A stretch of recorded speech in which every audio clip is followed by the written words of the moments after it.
My pleasure to welcome on now Aiden Blizzard. Aiden, how are you today, mate? I'm really good. It's nice to be talking to you not near a water cooler. Yes, no, that is. You'll notice in the background, I don't have an overly impressive office. Very not as similar as Michael Jordan and the Zoom calls that he does. I've put everything away because I didn't want to intimidate you too much. I know you've played a lot of cricket at impressive levels, but it's best to not humble the guests, I've found. I'm feeling extremely comfortable with what you've chosen. Thank you. Sensational. That's the best way to do it. All right, let's get into it, mate. You hail from Shepperton in the beautiful region of Victoria. What was it like growing up there, and what was your earliest memory getting into cricket? Yeah, look, I think the more I've grown up, the more I've appreciated having grown up in Shepperton. I think there's like any country town, when you're a youngster, you're always envious of the city, and we had our fair share of trips up to the city to try out for various state football and cricketing teams. But I think my first memory would have been playing in the backyard with my cousins. They used to come down from Ballarat over the school holidays and play cricket. And then obviously in terms of my first structured game of cricket was, I think I was in grade 3 or grade 4, playing with the grade 6s in the primary schools competition. So nothing glamorous, but I guess I didn't really have too much to do other than play cricket in the summer and Aussie rules in the winter, and it sort of carried on throughout my career. But in terms of growing up in Shepperton, the older I get, the more grateful I am of the opportunity. Number one, to have access to sport and not too many other things to choose from back in the early 90s. But it's been an amazing opportunity to play against adults, to grow up with some real humans that there wasn't much shit. To be honest, it was just what you see is what you get. If they didn't like something, they'd let you know. I absolutely loved it, and very thankful for the upbringing. Your sort of introduction with primary school cricket was very similar to mine, except I was in grade 6 playing with the grade 3s and grade 4s. It was a little bit more easier and more suited to my skill set to sort of beat down on the smaller kids. So roles reversed, but still I got my fair runs on the beating. board. Yeah, look, I got my fair beating, which is the nicest way is character building. I'm sure there was some tears. One of my favorite memories that you've just triggered something, and it's really obscure, and I'm not sure why I'm going here, but I do remember as a grade 6 student, and I remember watching some grade 3 kids play, and we didn't have much cricket equipment of quality back at Wilmot Road Primary School. It was just the basic old school kangaroo cricket bat with the yellow stumps. But I remember, do you remember those little cereal boxes? They used to come in, like, you'd have a variety pack of maybe 10 or so, and there'd be like Cocoa Pops and rice bubbles and cornflakes and that sort of stuff. And I remember a kid he'd taken the flaps out, he'd taken the cereal out, and he tied it around his waist, and he was using it as a box at lunchtime for cricket with a tennis ball in grade 3. So that's upon reflection, it's not my earliest memory of cricket, but it's probably one of the more memorable ones that you've just triggered. And I'm probably going to text a few people from my childhood after we get off here just to remember that one. Oh shit, that's brilliant. I have a follow-up question for it, but seeing as it's talking about a tender age, I'm gonna let it go through to the keeper. But that is, I'm not sure what he was protecting, if that's what oh fuck, that's brilliant. I remember going out to, and it's funny that I remember in the first time I was like, fuck, there's no way this kid's 12 years old. And I've come to find out years later through guys that played a footy that this guy wasn't in fact actually 12 years old. He was about 13 or 14. I was like, this guy's big enough to drive. And he was bowling gas and, hitting sixes. I came out to bat and I forgot my box. And I was like, and I remember getting out like maybe 5 meters and I'm like, I've forgotten it. Rather than turning around, I went all the way out there with like just a plan in my head. I'm like, I know what I'm going to do. And so he's come off the long run and I've just literally taken the, who was the guy who did it to Sean Tate, who played for New South Wales? Grant something, I think. Grant Lambert, was it? Grant Lambert took about 5 steps off the pitch to give himself some space. And I just got trundled with those old metal stumps, and it rolled about 15 times. And I went off with the biggest smile on my face. That was a business decision that I made at 11 years old, protecting very little. Yep. But I'll stand by it. But anyway, let's talk about your junior cricket. As you can probably tell, someone like me likes to relive the 2 seconds of fame I had in junior cricket, and we'll never stop talking about it. But where did you play your cricket growing up, and sort of at what point did you realize, hey, I'm probably not like the rest of these kids playing here? It's a delicate way to put it.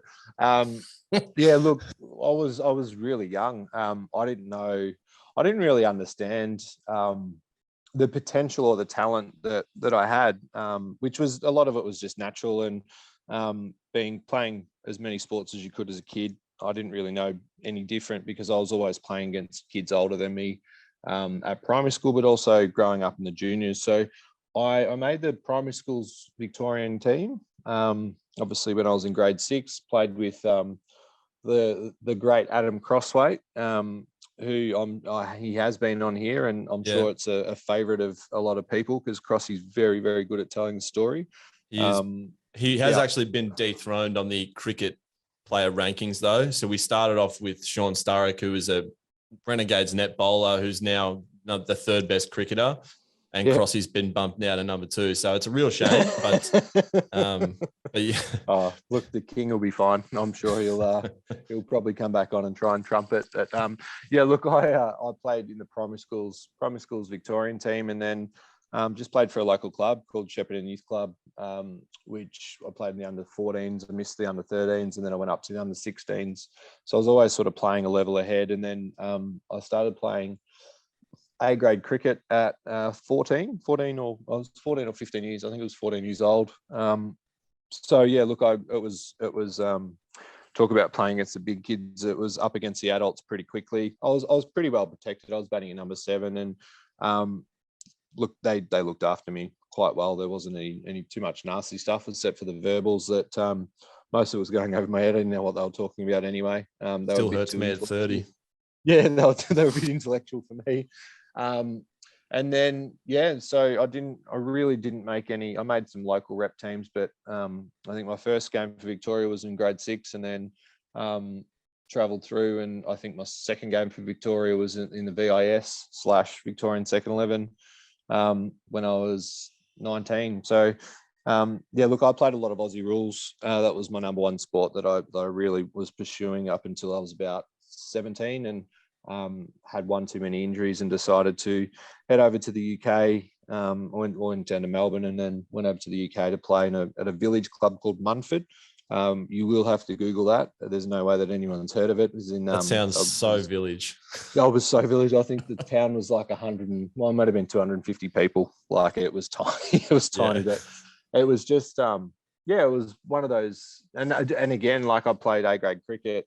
Matthew Innes was bowling, the former left-hand redhead fast bowler for Essendon, and I remember hitting him for 6 back over his head, and there was a bit of a hype after the game, like, can't believe you hit him. I was like, I didn't know, like, what do you mean? Then I didn't really know who Minnie was, and I'm great friends with Min, but it was kind of the naivety of being a country kid. I didn't do any research. I just turned up at a game and saw the ball and hit it, and until I started overthinking it once I got into the state team, and when you start playing against those big name players with big reputations, I think it was just my instinct that was what got me through. So there was no real highlights or nothing super spectacular in terms of the quality of cricket. I'm grateful for all the opportunities and all the people that gave me time and put time into my coaching. But I guess, upon reflection, it was very raw. It was raw coaching. It wasn't overly technical. There was maybe one level 3 coach in the whole region, which I didn't access until I was sort of 16 years old. So it was very natural upbringing, very, very rural, very country, the way it happened. But yeah, it's part of that reflection of growing up. Like, I don't see myself as, my identity is not cricket in any way, shape or form. I know most people know me for cricket, but having that really grounded upbringing and getting through cricket, and also not wanting to live by that name of that's all I've ever done in my life. So it was really it was really humbling to be able to do, and then come back and see all those people again, and they're still the same people. Nothing's really changed. So yeah, that was kind of my upbringing in Shepperton with cricket. This is probably a little bit of a sidetrack, but you sort of came into the Victorian Bushrangers squad at 19, which is such a young age in terms of maturity for batsmen. But if you've got the mindset already of, I'm just this kid from the country and I see ball, hit ball, and you don't really have much of, you're not out there overthinking it like me when you're on 10, trying to get to 12 and pray for tea. Like, what was sort of going through your head in the early stages, at the Bushrangers, because you've got so many incredible names there that it would be very easy to sort of get overwhelmed and be like, how am I making this squad? Yeah, it's interesting because I don't think there was much going through my head, to be honest. And it wasn't because I was an airhead by any way, shape or form, but I think the reality hit when the first net session I had with the Vics was because David Hooks actually was really pushing hard in the background to get me into that squad. It was unfortunate that when he passed, there was I got into the squad just after that, so I didn't really get to work with him as close as I wanted. Well, it would have been amazing to. But I think my first net session I had Shane Harwood, Mick Lewis, Ian Harvey bowling at me in the fast bowlers net, as you do at club training. Like, they give the quicks the new balls, and then they give the first or second change bowlers in the next net, and then the whatever's left over would go to the spinners. But that to me was like, holy shit. This is pretty full on. What am I doing here? And to be honest, I didn't know much about Victorian cricket. I knew Ian Harvey because I'd watched him on TV. Obviously knew Herbie Elliott, Matthew Elliott, because he was a Kai Abram guy who lives about 30 minutes from Shepperton, and obviously Brad Hodge. But outside of that, I really didn't know too much about these guys. And I was like, shit, these guys are pretty quick. I remember talking to Crossy after. He's like, mate, they're the three opening bowlers of Victoria. Like, you've just faced them in the nets. I'm like, yeah, no wonder it was hard.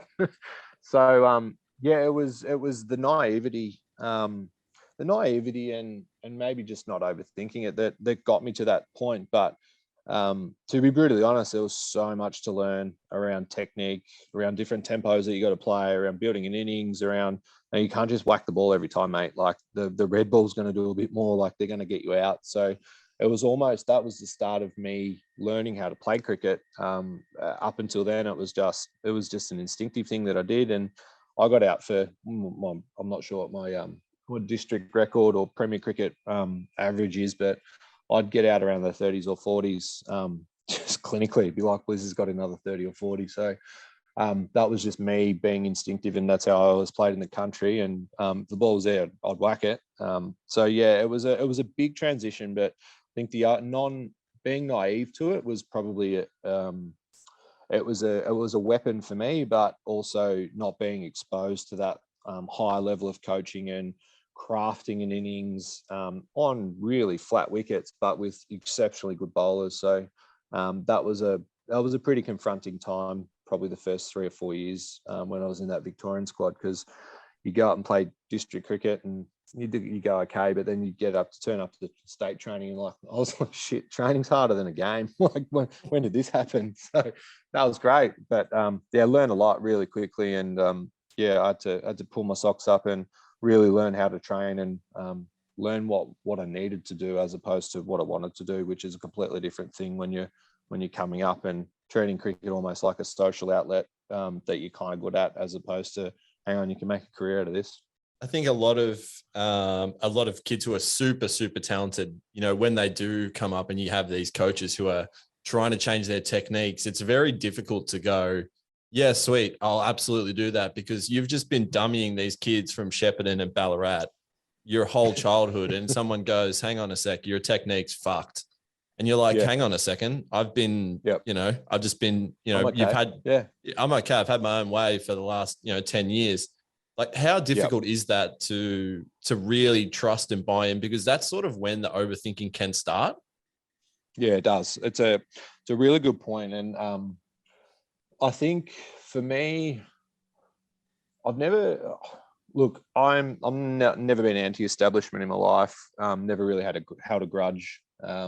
Pretty open to anything and everything. Don't really have a strong opinion on too many things. I'm getting a bit older and grumpier, and that's changing. But the moment arrived when I was starting to, like, these guys were just, they'd figure out really quickly, they'd expose something, and I'd picked it up pretty quickly that I'd needed to change some stuff. But who do you trust? Why do I have to change? What do I need to change? Because a lot of the advice coming out of the country was don't change. Like, they'll try and change you, and that's it's really good advice. But I think the advice which I learned towards probably my mid to late 20s was, it is about changing. It's about being in a position where you can get to a point in your innings where your strengths are the only things that you need to worry about, and you need to be in there long enough to be able to make the most of that opportunity, because it does take a long time to get into an innings when you're playing against extremely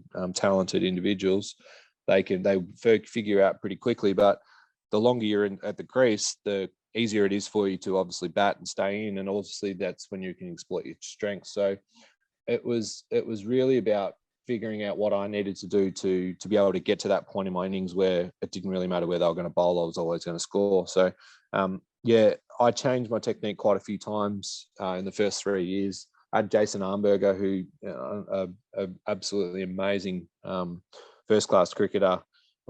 Trusted him really well. Greg Shippard was amazing. He's one of, what's his nickname, Master Yoda. He's still around the traps coaching T20 cricket.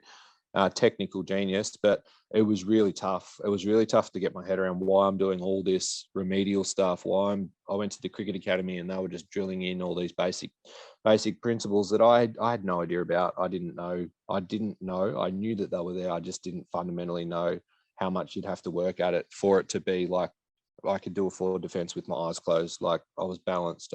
My head was in a good position. So yeah, it was pretty confronting, but it was fight or flight. I decided to fight, and in terms of, I'm going to work my ass off and find a way to figure out my own game and do the work. But a lot of people do turn their back pretty early on, and the system is so competitive, and it was super competitive then because there was not many spots available, because most people had played for Victoria for a long time or played for Australia and they were off contract. So it was an opportunity for me to sort of prove my worth that, naturally I was really talented, but I still worked my ass off. So that's probably what got me through that little period.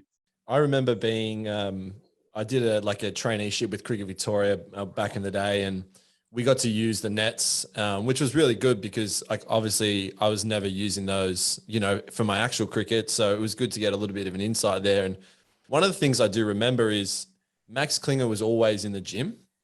And this was when he couldn't really get in. Had nice pipes on him too. Couldn't. Still. This was sort of. This is before he could. This is before he was sort of. He obviously had taken off. Like, he couldn't get a game for Victoria, and obviously before he went to South Australia and took off.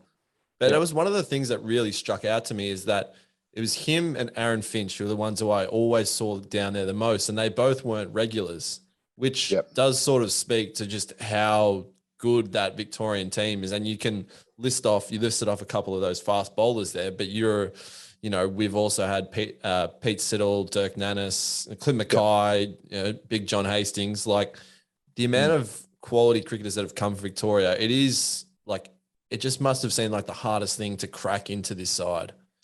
Yeah, it was. And I had a couple of really good seasons with Richmond Cricket Club, and I was like, there was a joke going around, Tim Welsford was the most capped 12th man ever, which he was. He was a great all-rounder in Premier Cricket, and he was pretty much just the 12th man for 2 seasons. But Maxie worked his ass off, Finchy worked his ass off, Crossy worked his ass off when he wasn't in the team. Like, there was a really strong culture. And that's one of the things that I noticed more so after I left Victoria than when I was there. It didn't matter what was happening off the field, and look, there's pretty strong personalities there, so they're all not going to get on. But as soon as you got into a net session, it was so competitive, and you'd have to work your ass off. Number one, not to die, because they were pretty nasty, those sessions. But I'd seen some there was some punches thrown at times. There was a lot of choice words. There was people not talking to each other after net sessions. But though that competitiveness and that level of that intensity was why Victoria was so strong in that era, and they won so many shields. And I think we lost about 3 or 4 one-day finals on the trot, and we managed to win. I was part of 3 of the T20 titles in a row that they won, but there was 4 in a row there at one point. I think it was so competitive, and if you didn't put in the work, no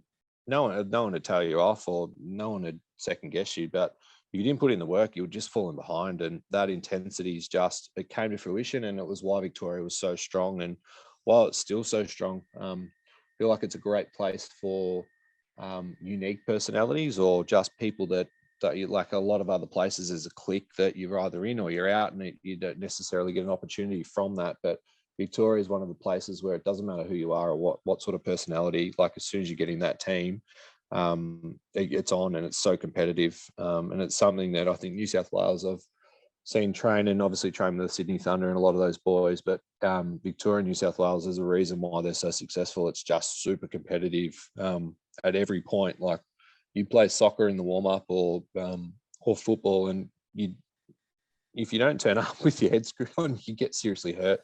It was just so competitive. So yeah, I'm super grateful for that. It's given me a lot of insights into what you need to do to be successful away from sport as well. But it's just that intensity and that laser focus on, this is what I'm doing now. I'm going to do this to absolute best. And like, if it's club cricket, you've got 6 minutes or 8 minutes in the nets, and it's dark and all that sort of stuff. But it's just, how do you switch your mindset like, don't look at all the things that are wrong. Like, what are you actually focused on? How are you going to get through this? What is it that you're going to take out of it? And most of the time, it's actually just to survive and not get out, as opposed to trying to do a what was Adam Crosswaite's, the reverse lap sweep over the keeper's head and that sort of stuff. Like, it wasn't that at all. It was just like, shit, I'm going to get through this, and I'll go on the ball machine. I'll practice my cover drives after that, because there's no way that I'm going to try and hit one in the net session. Because Shane Harwood's trying to rip his head off after he hit him with a bat. Yeah, Adam Crosswaite was. I don't think Shane tried to rip my head off at all, but yeah, it was pretty nasty at times. No, that's it. You mentioned the 3 T20 wins there. Let's get into those. Can you confirm that you were man of the match in 2 of those? Can confirm. That always helps. Talk about those 3 and specifically those performances. Yeah. So where were we? We had 1 T20 title at the MCG. I think that was my first one against Tasmania. Didn't contribute much. I think I hit one. I don't think I hit one off my legs there was 2 fielders out, and I hit one down the throat of one at cow corner, which was pretty much me. That's how you'd sum me up in a nutshell. So that was the first title win. Fielded well. Yeah. That was my only contribution. Had plenty of banter in the field. I just ran. I was like young fellas who just, hey, I'll run. I'll go do that. No, you're right. Fine leg to fine leg. Yeah, I'll still have my footy fitness. So that was the first. Second one was the whacker. I think I was 47 off, I don't know, 17 or 19 or something like that. There was an over I'd hit for 29 runs off Danny McLaughlin. So essentially, my role for the first couple of titles was Brad Hodge and myself. Then it was Cam White at 3, Dave Hussey at 4, Andrew McDonald 5. And then it was either Rob Quiney or Max Klinger 6, and then Crossweight would come in 7. Then we had the bowlers, which was like Bryce McGain, Shane Harwood, Dirk Nanez, and maybe one other. Mickey Lewis came in and out. Clint Mackay, maybe, I think, towards the end. But anyway, there was an amazingly strong squad. But my role was with Hodge. We'd get through the first over, and then after that, it'd be just like, let's go nuts for 6. I think I made it to the 6 over probably twice for the season, but I'd always get between 15 and 25 or 30 runs. And then in the final, there was just one over that clicked, and I managed to hit a ball out of the stadium, which was still the most YouTubed clip on every grade cricketer's phone that I play with or against when I'm in the UK. Um, but yeah, it was just one of those innings where I always say it's you would have done it in the nets. We all do something in our time Not me, where mate. you're just like, God, I got that. But you never know how far it went, or it's just one of those moments where you go, oh yeah, that was really good.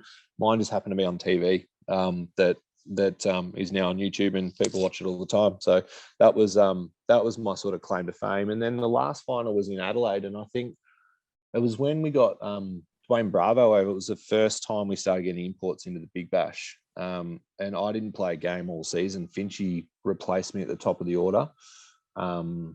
Which I think the year before we came runner-up to New South Wales, and then I played that. That was my last season in Victoria. And I came in at 7 or 8, I think, and managed to get 40-odd off not many balls. Managed to survive an over from Tatey, who nearly took my head off. And I think I ducked it. It was about waist height. It felt like it was going to hit me in the throat.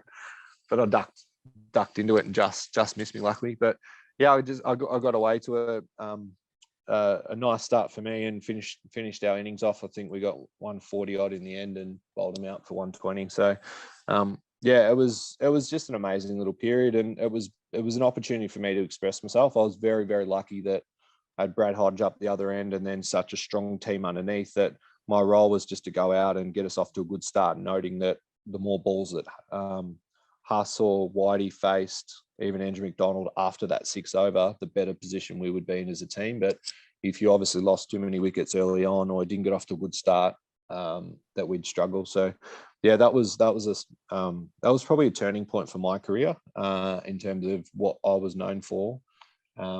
Yeah, learned a lot really quickly, and Hodge is one of the funniest guys you'll ever meet. In terms of batting with, he takes the piss out of everything and everyone, and he's just so good. So yeah, it was that to me was the turning point in terms of my career. Let's go back to the 6, because it's a really good time for us to announce that we're actually going to do a criminal investigation to try and find the ball. So we've got Danny McLaughlin lined up, and it's just going to be kind of like one of those, just recreate the kind of, sort of like healing, because I can probably imagine that you two haven't had a ton of phone calls over the years since that ball left the ground. Danny had white line fever a little bit, and when we talk about Adam Crossway again, we can't turn this into a Crossy show, but Crossy and Danny had a few choice words a couple of times. But yeah, we've spoken. I don't think we've actually spoken. Nothing against Danny at all. I mean, how could he come to you and have a conversation? Let's be honest. Well, I was at Cricket ACT. I used to work there, and we had the National Indoor Cricket Championships, and Danny was apparently a really good indoor cricketer. But I don't know if you've been to the Indoor Cricket Championships. They are the most enthusiastic guys you'll ever meet. So it's too much. We should see them at a dinner when they've had a few drinks. My God. It was a very interesting night. Yeah, but a lot of them know Danny. So he copped a lot of prank calls and that sort of stuff that night. But just want to say on the record, we don't have any beef. And I'm very grateful that he was playing against me that day, because it's still my YouTube claim to fame. Yeah. Now, I know that you said when you hit it in the nets and, you get a hold of one and you're like, oh, shit, yeah, I got that. Obviously, I don't know what that's like. Explain to me how, after you hit that, you know how your coach in juniors would always yell, like head down, Yep. Focus on start again. How do you hit a ball, get it into the Fremantle Doctor and hit it to Cottesloe? How do you keep a level head after that? It probably goes back to that naivety part. When I've been doing this for years.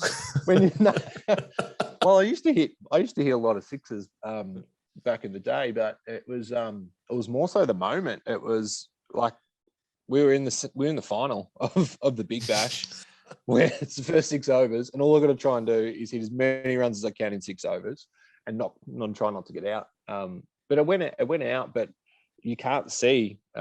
There was a temporary stand that it went over, and you couldn't really see it outside of that. So it was like oh yeah, hit the 6. All right, we'll get the ball back. And Hodge was like, nice. And then he turned around and walked off on me. And I was like, cool. And so I went back and marked center, and I was like, right, okay, what else? What's next? Yeah. Yeah, no, I've had my fair share of keep your head down, keep it in the nets, please. If you're going to take the piss, like we're just not going to bolt you. So no, everyone will have the moment. If everyone everyone has a moment where they'll hit a ball and they go, wow, like I got that. And it was, to me, it was just that time the pants off it, and it was on TV. It was a fair wind, but we won't look back at that. That's something that you couldn't see anywhere, and it's something that I won't discuss ever again. I don't even know why I brought it up then. No, that's fine. And if Danny McLaughlin is watching this, I'll give him the right to answer this and come on the show. And if he wants to have his say, nice guy. No, he's a nice guy. He's a nice guy. Just probably shouldn't have bowled that length. But let's get into heading to South Australia and sort of looking for more opportunities. How hard was that for you to sort of make that call as, you know, someone who's from Victoria, and, you know, you'd been around for, I think, 5 to 6 years, ultimately to sort of just go, I'm not going to get the opportunities I want here. I've got to go somewhere else. Yeah, I think it was what do we have? I think we had the one-day final, or it might have even been after the Shield. I think the Vics won the Shield that year. I didn't play a game. Finchy was ahead of me. I think Michael Hill was selected ahead of me in the Shield squad as well. So it was clear that the younger guys were starting to leapfrog me. And to be fair, Finchy was doing a bloody good job in grade cricket to get that spot in the white ball, and they were just producing more and more Australian players. So for me, it was and I wasn't shitty or anything like that with Cricket Victoria. It was they made the right selections at the right times, and looking back on, I think Finchy's doing a pretty good job. To be fair, he's had an okay career as a white ball captain of Australia.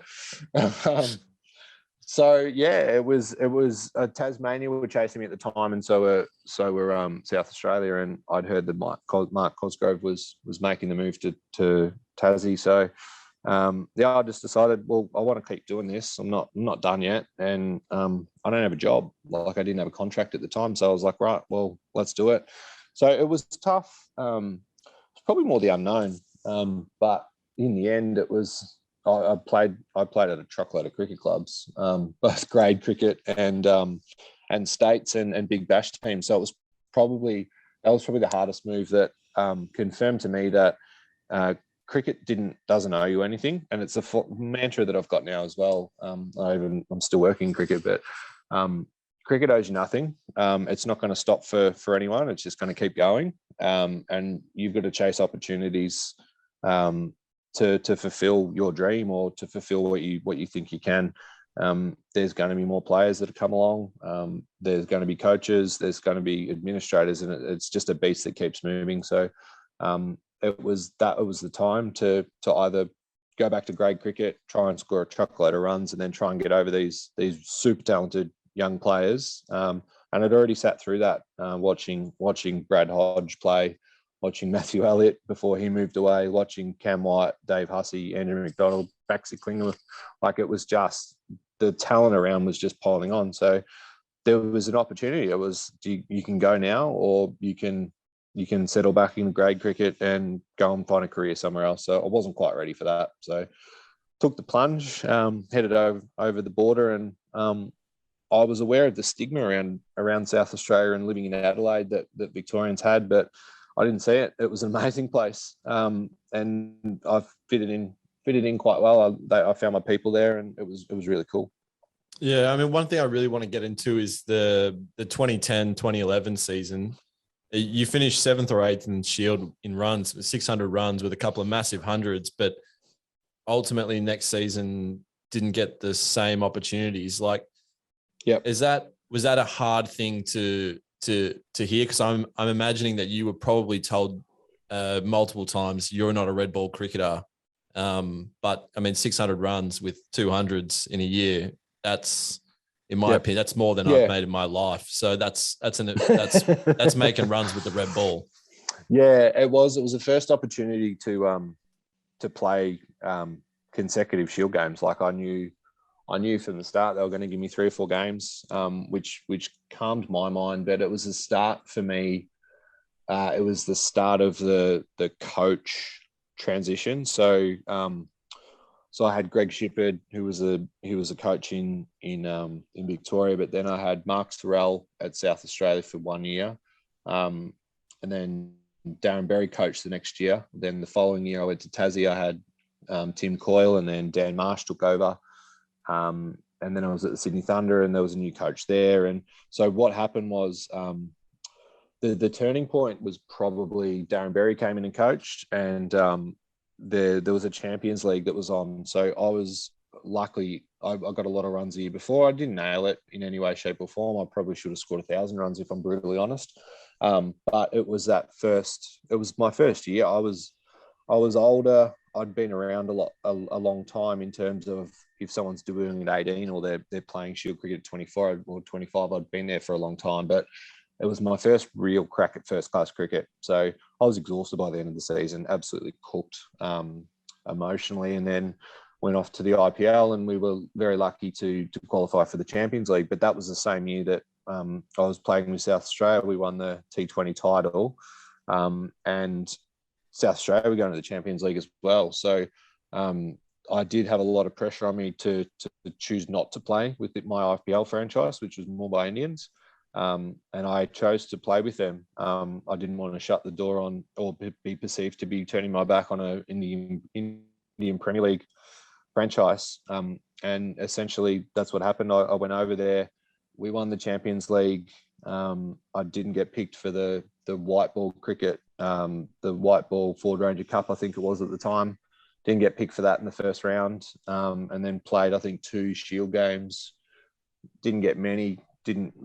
I was looking in good nick. I just didn't get any runs, and then got dropped and never selected again. So it was probably the harsh reality of the politics that is in sport, number one. But number two, that was probably my first real exposure to, are you going to play the game or are you just going to be you? And that was probably something I reflected on later in my career, is like, you don't necessarily have to be right, or people like to stand up for their morals. That was a personality clash that I had at that time that I probably didn't play it as well as I could, but it was another learning opportunity for me that it's cricket. It's going to keep going. Doesn't matter who you are, what you've done, it'll chew you up and it'll spit you out. And that was that experience. And it was really disappointing to move after that. I moved to Tassie, which was my third state.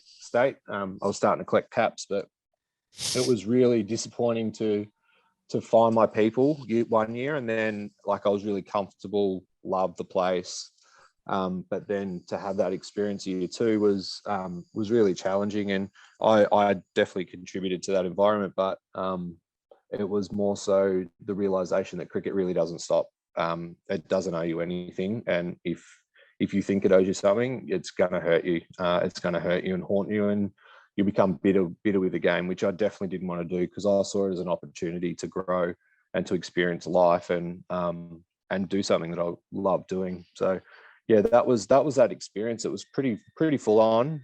Didn't want to leave, but went to Hobart and found a new opportunity to continue my career, which I wasn't ready to give up on.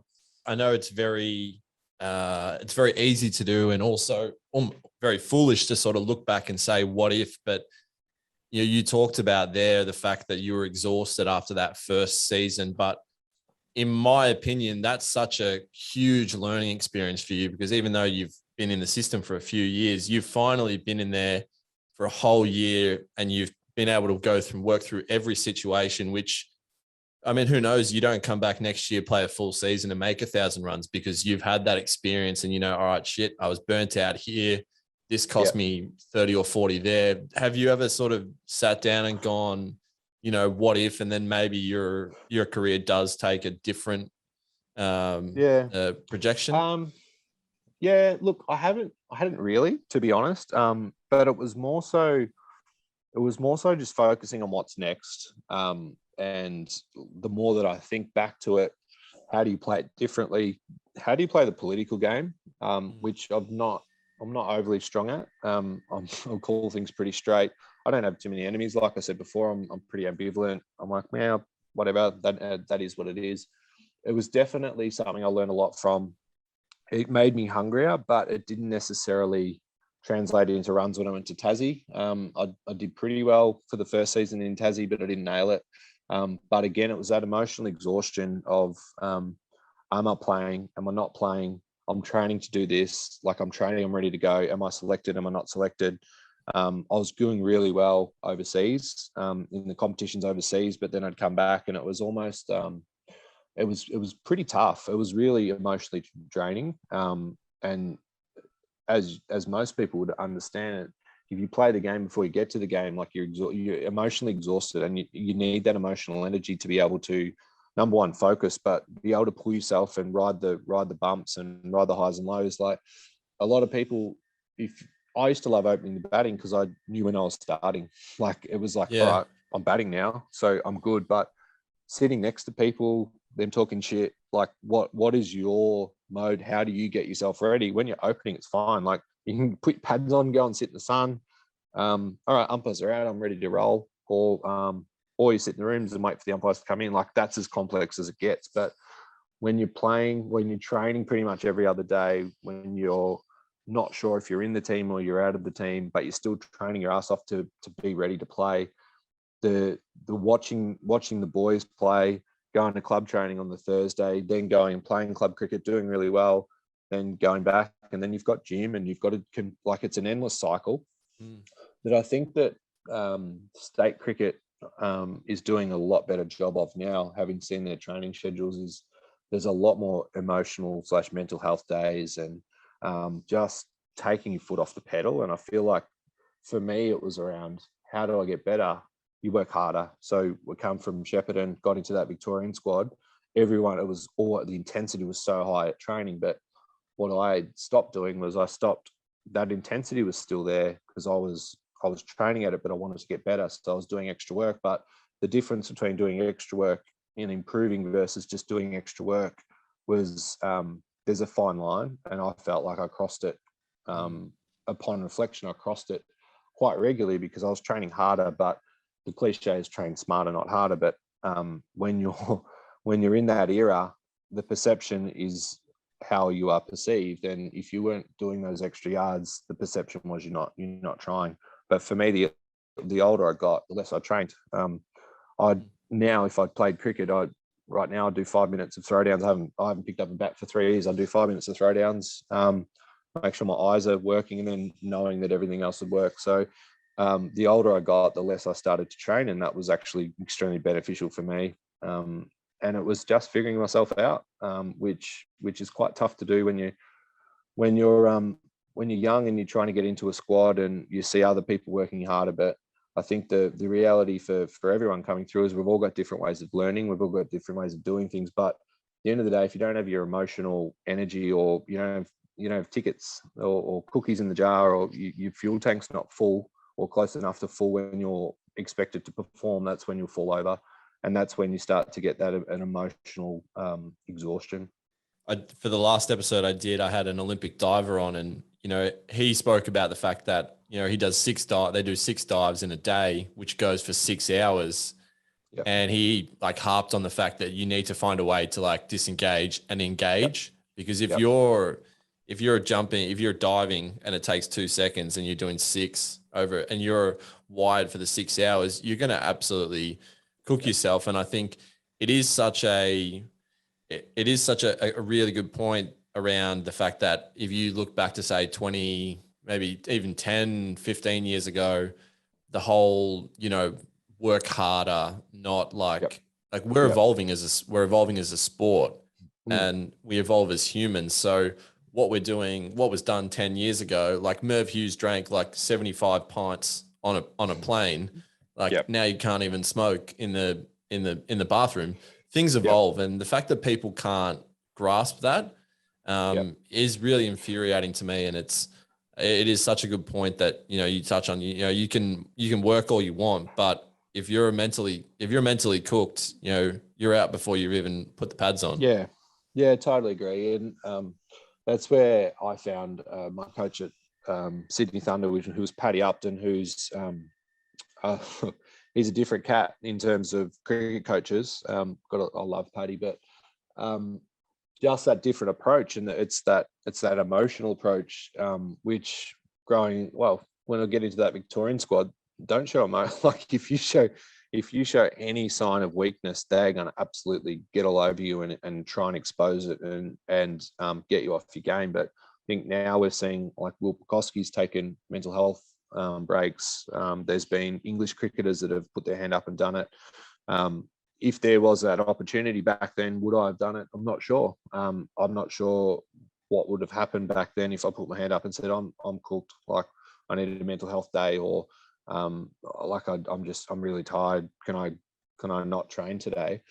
The perception of what I thought it was is, no, you can't do that. And I feel like we're in a much more intelligent environment in terms of sport and emotional health, and the support is getting better. I don't think it's necessarily where it needs to be, but players are coming out now, and they're very happy to put their hand up, which is so cool. Like, it's such a strong message for young people who are trying to get into sport, but also just the general population. Like, my emotional health has been an absolute roller coaster across the last 18-20 months through COVID in Melbourne. Like, that has just amplified any deep-seated emotions or feelings that you have. What have you got? You've got your apartment, you've got time on your hands, and you've got not much you can do.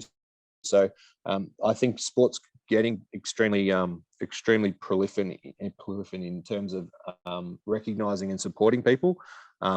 And the training programs that they're starting to push out are reflective of that. So yeah, I think we're in a much better place than what we were. But that was one of my biggest learnings across my career, is how do you do what you need to do and not get sucked in, or not live up to the perception of, oh, well, you've got to do this to get this.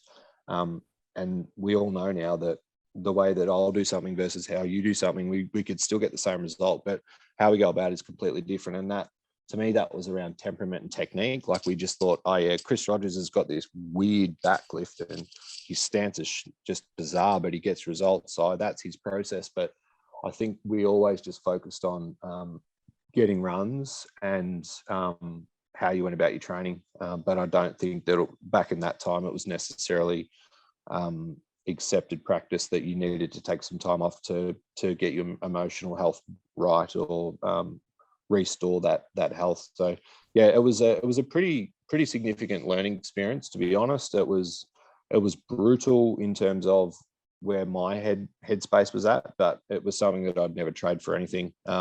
It's put me in a very comfortable position to talk about mental health and talk about how people are all different, and how some people need help with this and other people don't, and just understand personality types and how to get results with them, rather than just having that old school dictator mentality or an old school footy coach. You'd yell at everyone and expect to get results. The society is completely different to that nowadays. Yeah, no, it absolutely has. And I'm going to jump ahead here and ask about your work with Cricket Australia, which is sort of what you do now. But how important do you think that whole experience is with the job that you do now and interacting with the players?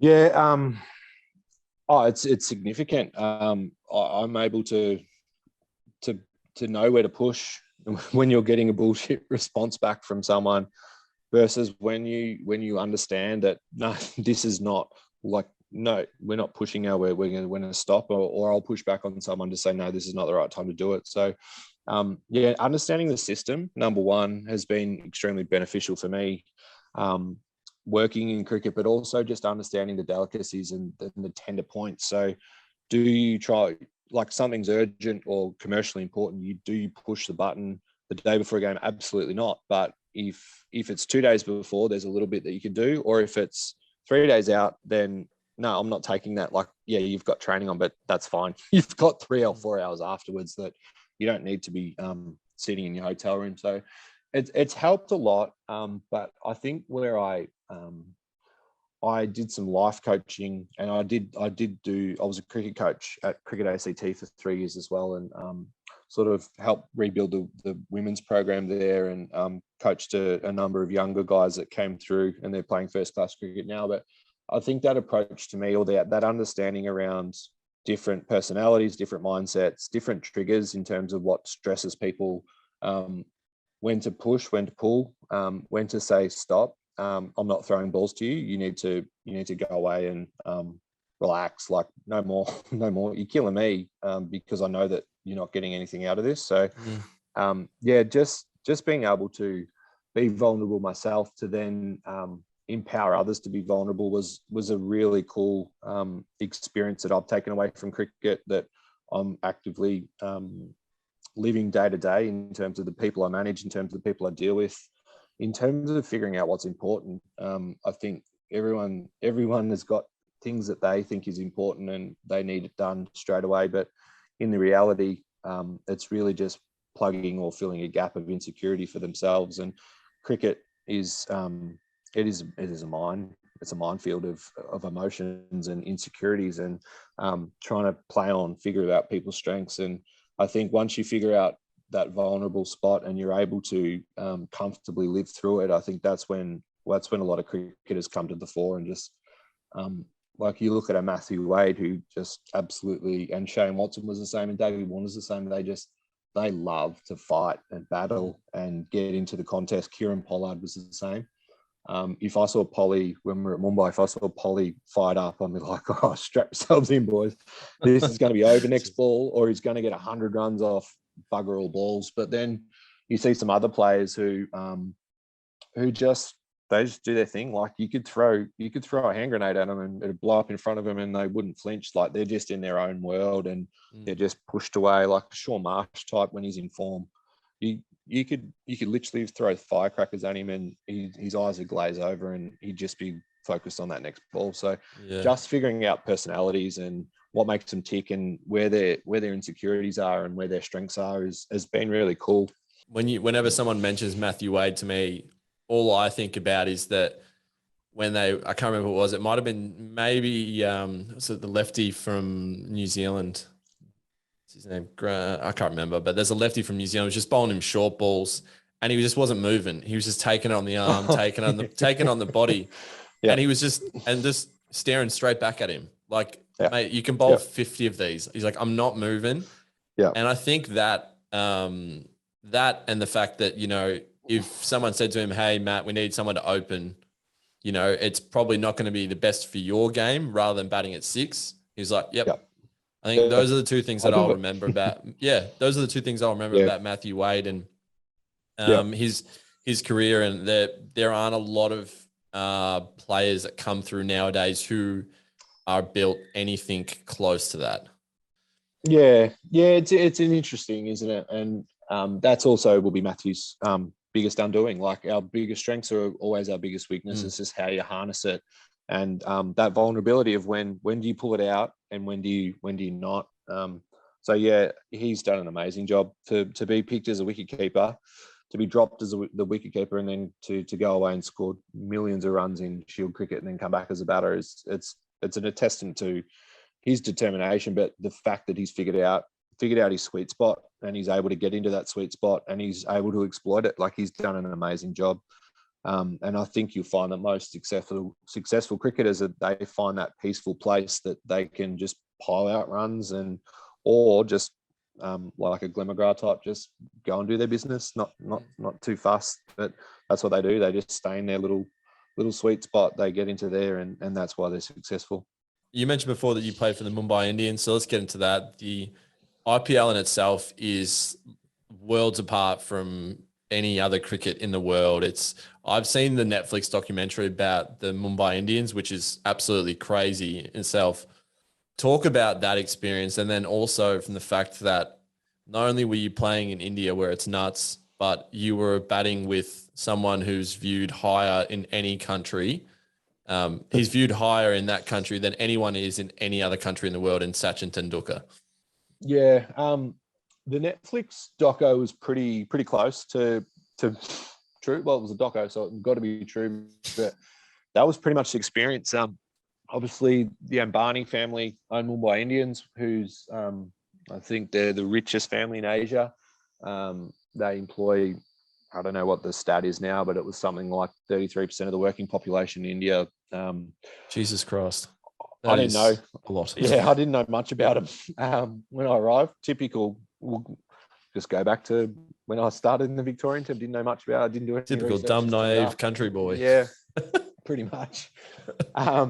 That we if you Google their house, the Ambani residence, probably sums up how wealthy they are. But they're very involved. If you've seen the documentary, they're very involved in the day-to-days, and that was something new to me. But being that country boy, and I'd just say g'day.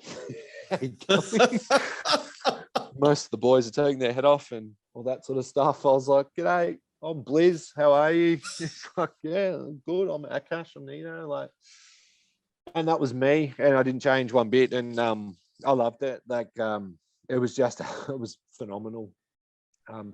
We used to have team building in their house. We'd have treasure hunts and all that sort of stuff. It's no words will do it justice. We'd fly on private jets from Mumbai to Delhi, and there'd be 3 different jets, and you just pile in and off you go from time to time. In terms of the cricket, it was pretty confronting. The humidity, the heat, the intensity of there's 30 net bowlers in their whites just waiting with the ball, just waiting to get an opportunity to bowl to you. Most stadiums aren't built as they are in Australia, so most stadiums have got nets outside. You've got them inside. So my instinct after I'd faced a few balls was, how far can I hit the biggest six? Net bowlers bowling, and I'd just be trying to hit it on the roof or outside of the stadium. I'm a lefty, and they'd set it up strategically so they wouldn't lose balls that side because there's more righties than lefties. And I'd be just trying to whack these brand new Kookaburra balls out onto the train tracks. They've literally just been bowled once. Yeah, like brand new. You can still see the shine on it. Yeah, see you later. It's rolling down Main Street, Delhi. I think there was a few, for fuck's sake, Liz, comments at the times, but that was the training. I probably played, I don't know how many games I played. It might have been 15 or 18 games in total across 4 IPLs and the Champions League. But look, I played with Malinga, Rohit Sharma, Harbhajan, Sach, Pollard, you name it. And we played against everyone as well. Like it was almost a storybook moment for anyone where you're just like, oh shit, like these are the best cricketers in the world. They're all the best cricketers are here right now. And to get selected as one player in 4 that can get selected in a team is that's pretty cool for someone who's not played international cricket, grown up in Shepperton. Didn't really know much about technique until I was 18 and getting exposed to some world-class cricketers. So that was really humbling experience. It wasn't the party scene by the time I got there that it was at the start. So essentially it used to be like a wedding party. So the wedding would be the game, and then the after party would just be an open bar, and there'd just be people everywhere. But it's sort of being at Mumbai, who were just dead set on winning the title with some really quality players. It was a lot more low key, but yeah, to walk out. So my first experience opening with Sachin was at Wankhede Stadium in Mumbai, which is his home stadium. He's obviously from Mumbai, and the stadium's a little bit like, for people in Melbourne, they're a bit like Etihad Stadium. So you're really close, and that stadium's on a tiny little piece of real estate. That would be worth, like, that block in itself would be $1 billion block in terms of the property. And so it's hot. You get a sea breeze in Mumbai, and the stands go straight up. So I'm typical me. I'm like, shit, I'm opening the batting. Here we go. So I'm just like working around circles, like waiting for the umpires. You know, talking about chill before you can get out, you can chill. I was like, where's the umpires? Like, where's Sachin? I'm like, where's Sachin? Sach, hurry up! I just want to get on the field. They're all looking for the balls you just hit out of the nets. No, that was the night before. So we walked out, and it was just that out of body moment, and that's the only way I can describe it. It was just an out of body moment where the crowd's yelling, you're walking out to the middle, I'm out of my body. I reckon I came back to after one over, after the first over, and Sach took the first ball, luckily. And then I was like, oh, okay, here we go. We're on here. We've got to, like, you're here to play cricket. So yeah, and to be brutally honest, like, it's like batting with any international cricketer. Like, if you bat with Ricky Ponting or you bat with Sachin or even Brad Hodge, you're having the same conversations. And when someone of that ilk or that god-like status just said, "What do you think of this? What do you think I should do?" I'm like, what? What do you mean? No, I'm here to watch you. Like, I'm not here to give you advice. But it was just really humbling that they have the same emotions. Like, there's no different. The difference is that, like we were talking about, your little sweet spot. He knows his sweet spot. He turns it on like that. Whereas most of us fight. If we can get it 1 in every 10 innings, or you're brilliant if you can get it 1 in 10. But he just turns up and does it. So that was just phenomenal.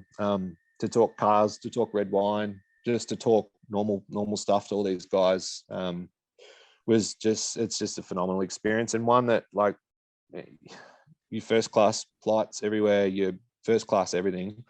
Don't touch your bag from the moment you put your bag on the trolley or on the conveyor belt in Melbourne. That's the last time you essentially touch your bag until you check back out. Like, literally everything gets done for you. And I know that's how international cricketers are living. It's not a glamorous life in any way, shape, or form. It's a great experience, but to live in a hotel for that extended period of time, when you're not playing in particular, you'll go to training. So training will go for 3 hours. You might get a hit for 5 minutes. You might not at all. You travel, or sometimes they don't travel everyone, and you stay in your hotel, and then you go out and you face all those net bowls and you try and lose as many balls as you can again. But it's a really confronting, emotionally exhausting experience, but it's something that I got to experience 4 IPLs, and absolutely would not trade a minute to anyone. It was just a phenomenal experience that been able to reflect on, and I've got some great mates all over the world now. So to grow up in Shepperton and to be able to do that and not pull on a baggy green or an Australian cap or anything like that, to be able to experience that is just absolutely phenomenal. That, yeah, would never trade.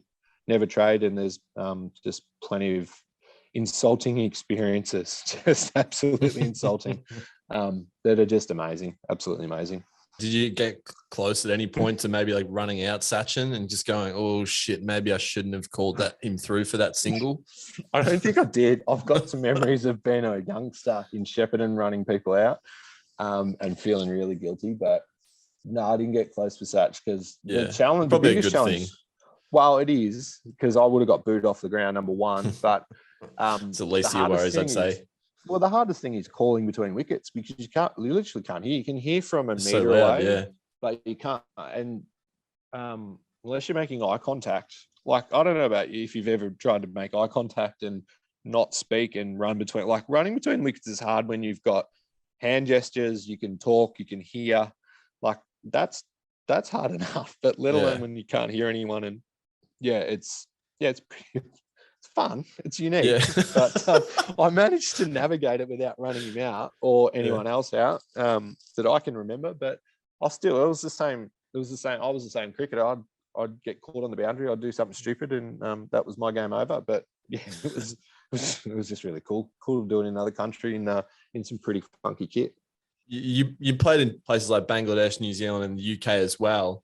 What was the biggest takeaway, I guess, from going to all those different places and playing in completely different cricketing environments? The biggest takeaway is it's probably just that life is simple. The game of cricket's simple. We complicate it as grade cricketers, as club cricketers, as state cricketers. I played in Dubai with it was a Bangladesh. It was like a mini state Bangladesh cricket league, and the guys all spoke a different language.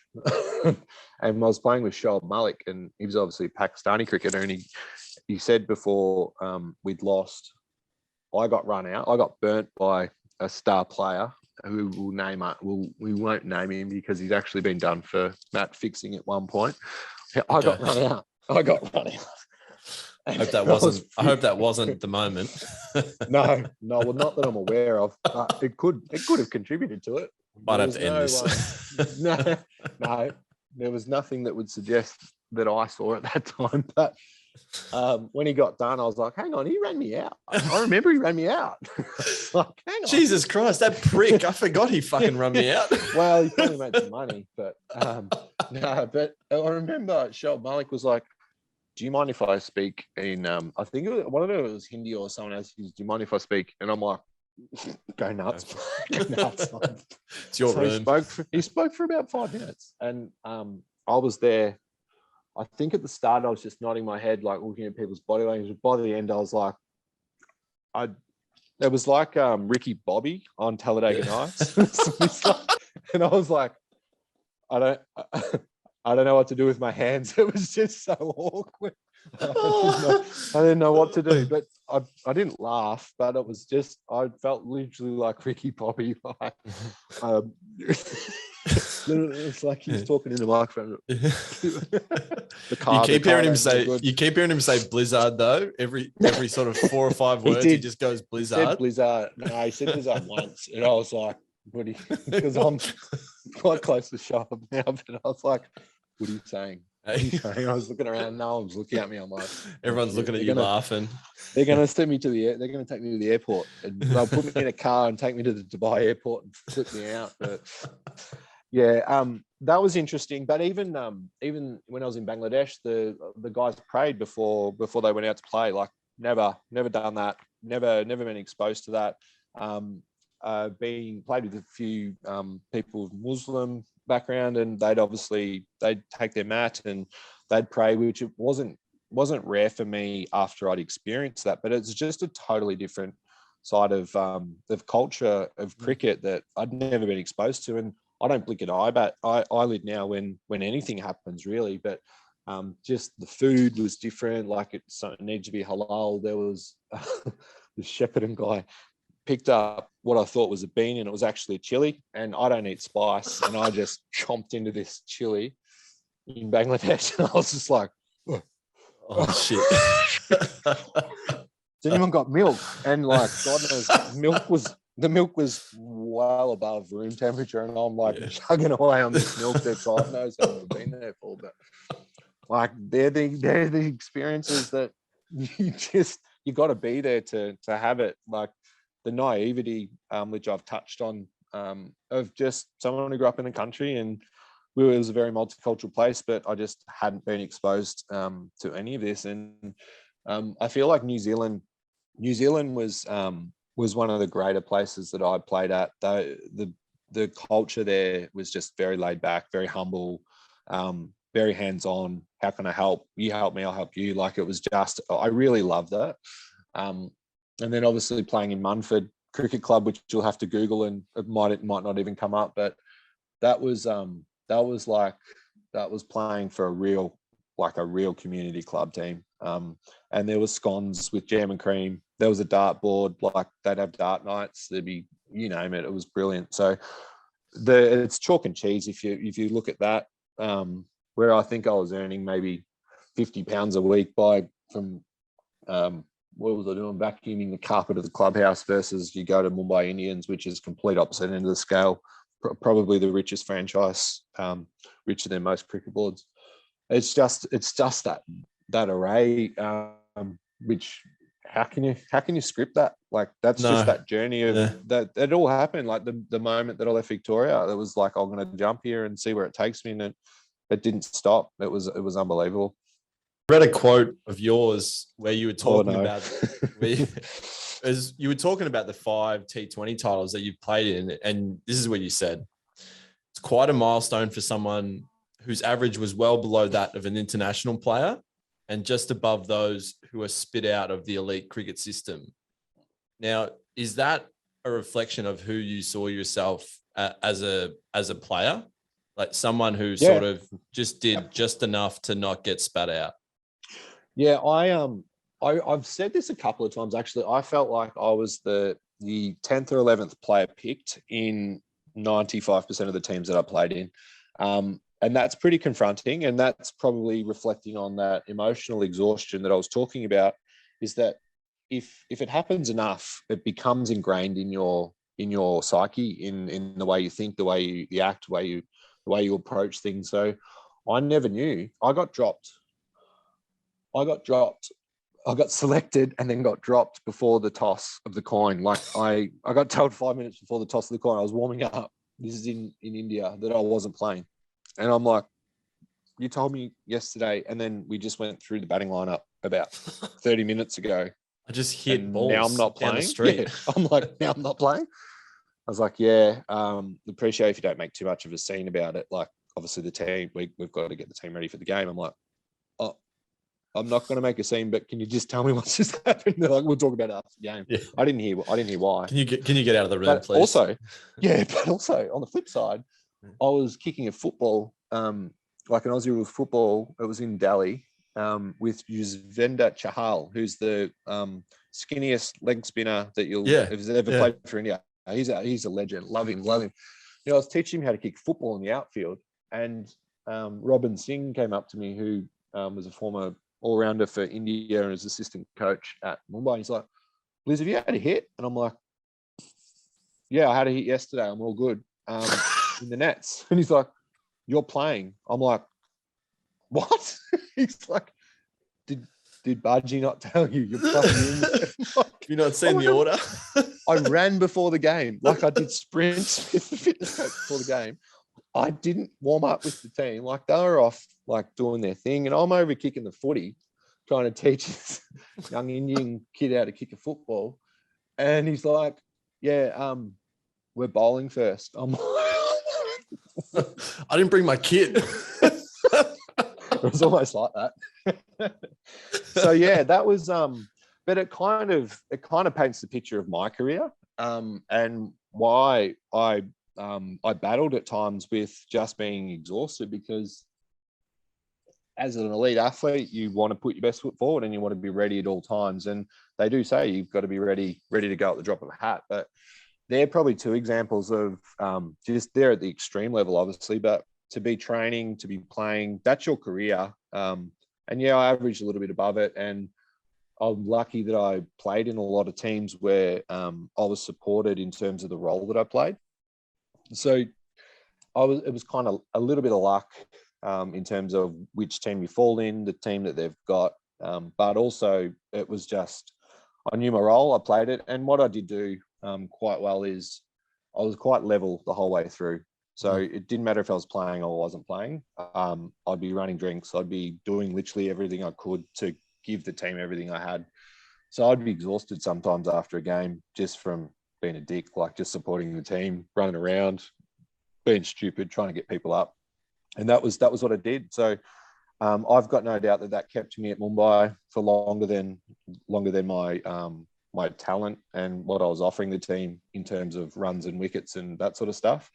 But yeah, that was my mantra and philosophy, that if I wasn't playing, I'd give as much energy as I could. And I'd run after the game. I'd do my sprints and get some people involved. So it was more for me around being the glue for the guys that weren't playing. And I knew what they were going through, because everyone wants to play and everyone thinks they should be playing and they're just itching for the opportunity. But I felt that I took on that mantra, or that role of trying to bring everyone together, trying to create a nice harmonious environment for those guys that are playing, because there's nothing worse than someone who's clearly been dropped or they're out of form and they're just really battling, for them to be kicking cans and really struggling in a pretty intense environment. Like, it doesn't matter if you play at a local cricket club or you're playing international cricket, like the emotions are the same. And I guess if you don't have your own space, which you don't have in a hotel, you're in a hotel room or you're with the team, it's really hard to find a break. So I sort of pushed my stuff aside and tried to get everyone else involved, which kind of helped me, because if my average did drop below those guys that got punted, I might have still just hung in there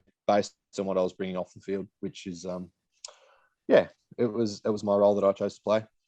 Yeah. Would you say that exhaustion and the fact that you sort of mentioned this before, that you know, cricket wasn't life for you and you didn't want to be defined by the sport. Did that help you make the decision to retire, and that Yep. whole Yeah, it did. process an easy one? Oh, it's never easy. Like, I think the decision was easy, but the transition out was I did it as well as anyone could have. I worked last 3 years of my cricket career. I worked at Cricket ACT. I was the general manager of high performance, and I decided to study an MBA at the same time. So I was coaching, playing with Cricket ACT, working, studying, and we had a baby as well. Which, upon reflection, it probably wasn't the greatest balancing of life and all that sort of emotion. But for me, it was around. It was around what defines me, and it wasn't cricket. It was just my work ethic, my personality, and my ability to be level, or to turn up and be the same person every day, or at that level where I could contribute, or people could approach me, or I could help them. So that's what I wanted to do and chose to do. And look, I'm grateful for that opportunity to play cricket, but I don't have cricket stuff hanging out in the house. If you walked in, you wouldn't know I played cricket. Same. Which is, you got a cricket hat on though. I do. But It's the closest I guess, I'm getting to playing to Australia. but I guess for me it was, I just wanted to be me, the person, and to be known as Blizz, the person, not Blizz the cricketer. And it's a much easier transition out when you've let go. Cricket owes me nothing, and I learned that pretty quick. It took about 6 years, that cricket was going to move on whether I was there or not. Like, my number was taken by someone else the next year. My locker's taken. The shoe deals, or even the bats that I was getting given, like, they're just going to go to someone else. So the sooner that you can understand that you're contributing to cricket, but cricket doesn't need you, I think that was the part where it was a lot easier to detach and to say, right, what's next? How do I move on? And I still love cricket. I work in cricket. I'm not involved at. I coached my sons. What was it? Woolies Blast last year. I helped out with coaching that. But in terms of giving back, I'm obviously doing some administration now. But I'm keen to distance myself for a little bit, and then come in fresh and contribute to and help out the way the game's helped me.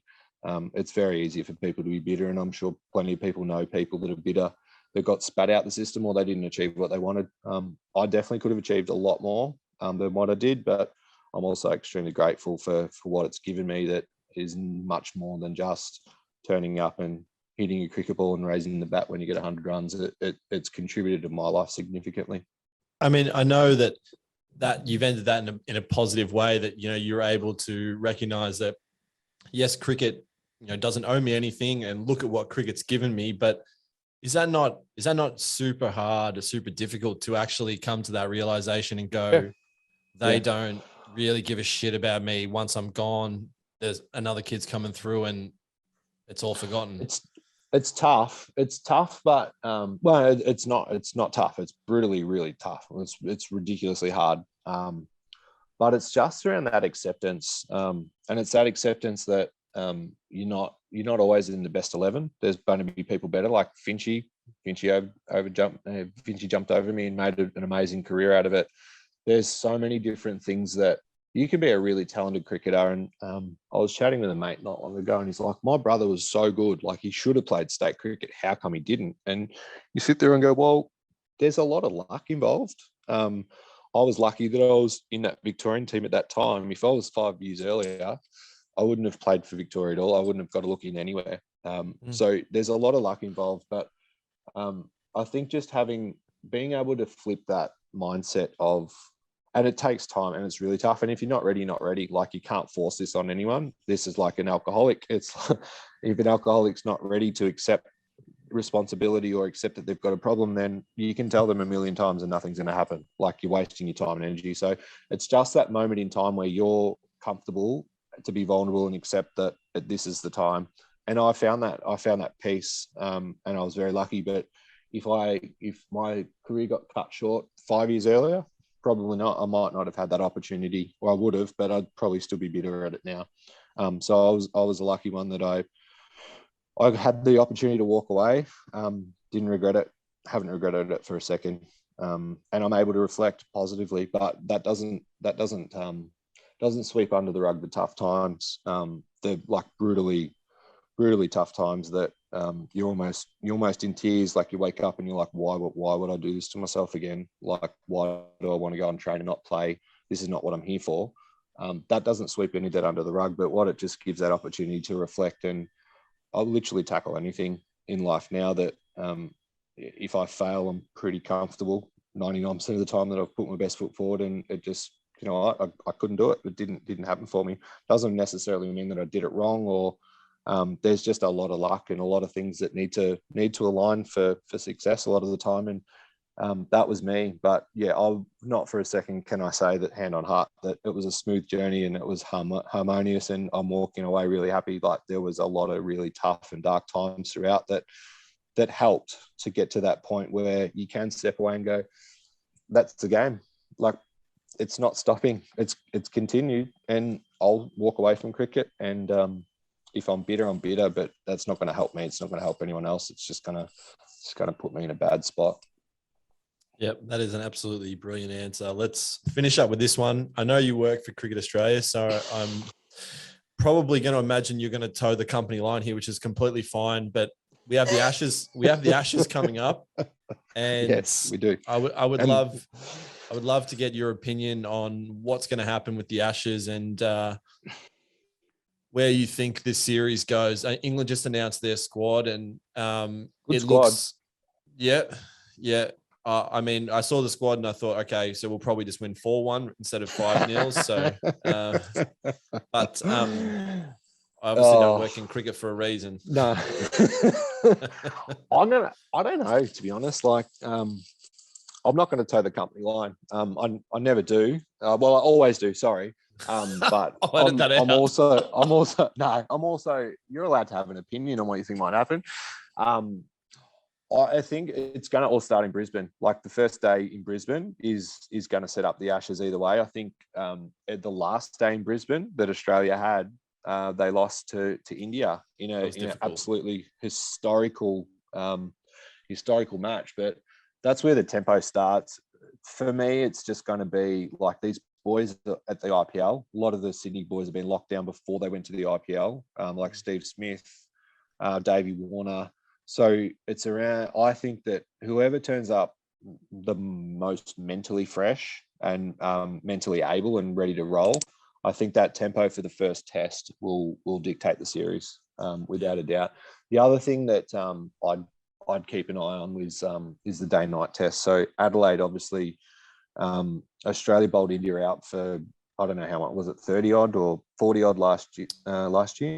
Yeah, my career runs. So about 35. 35. I think it was 30, it was 36. Something I think it was 36 like that. Actually. Yeah. Yeah. And then the series turns around and all that sort of stuff. So I think those pink ball games, depending on when Jimmy Anderson gets the ball and or when Starkey fires, I think there's two moments in the series that are going to seriously dictate the outset or the outcome.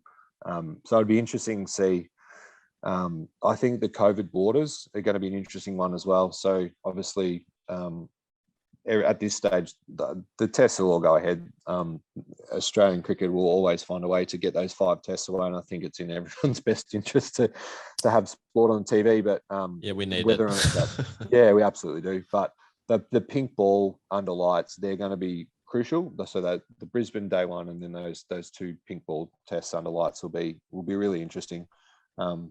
So yeah, that doesn't really answer your question, but I think there's going to be some moments where we look back on at the end of the series and go, wow, that was when it was won, or that was when it was lost. And these guys are all emotionally exhausted. We've used that a lot in this episode, but I guess that's going to come into it. If you can't spend time with family, if those bubbles tighten up again, that'll be a really telling thing.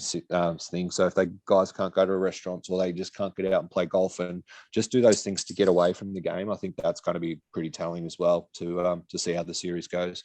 But I guess the other thing is England's got up to 30 players out here as well because the English lines are coming. So they're going to have plenty of reserves to call on, and they'll be in good form as well, given the amount of cricket that they'll play. So either way, it's going to be a brilliant summer. I just don't know who's going to win. I hope the Aussies win, but I think that first test will be very, very interesting to see how things evolve.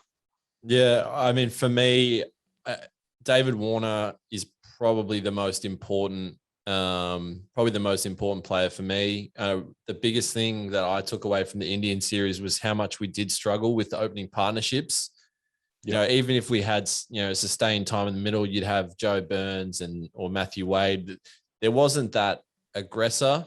And so, you sort of saw, it's like 1 for 30 off 20 overs or something. And Warner, when he's on, like, there's no doubt, like he's a game changer. And, he just adds that, aggression level where the bowlers sort of can't set themselves in. And so it would be nice to see him find a way to not have the same series as he did in the last Ashes. Totally agree.